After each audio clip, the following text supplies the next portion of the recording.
இப்படி திடுதிப்புன்னு செல்போனில் இருந்து வந்த சத்தத்தை பார்த்து பாதி பேர் அலறியடித்து ஓடாததுதான் மிச்சம். அப்படி பயங்கர சத்தத்துடன் வந்த வார்னிங் மெசேஜ் எதற்காக, இந்த மெசேஜ் மூலமாக தரவுகள் திருடப்படுமா என்பது வரைக்கும் சோசியல் மீடியாவில் பெரிய விவாதமே எழுந்துள்ளது.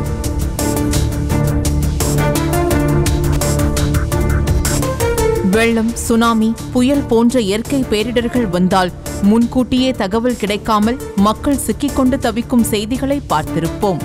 இது மாதிரியான சூழல்களை தவிர்க்க மத்திய மாநில பேரிடர் ஆணையங்கள் இணைந்து தொலைத்தொடர்பு துறையுடன் சேர்ந்து கொண்டு வந்திருக்கும் திட்டம்தான் செல் ஒலிபரப்பு எச்சரிக்கை.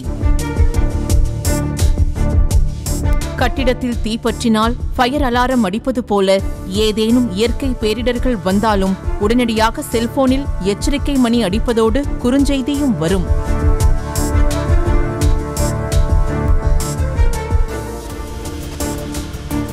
மேலும் சுனாமி, மழை, வெள்ளம், நிலநடுக்கம் போன்ற சூழலின் போது மக்களை உடனடியாக பாதுகாப்பாக வெளியேற்றவும் நடப்பு நிலவரம் என்ன என்பது குறித்த தகவல் செல்போனிலேயே வந்துவிடும்.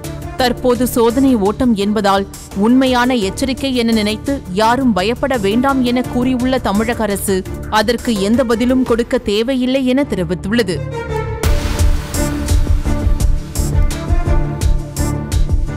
ஆனால் உண்மையிலேயே பேரிடர் காலங்களில் குறுஞ்செய்திக்கு பதிலளித்து எளிதில் அதிகாரிகள் மற்றும் மீட்பு படையினரை தொடர்பு கொள்ள முடியும். தற்போது சோதனை ஓட்டம் என்பதால் தான் வெறும் குறுஞ்செய்தி மட்டும் வந்திருக்கிறது.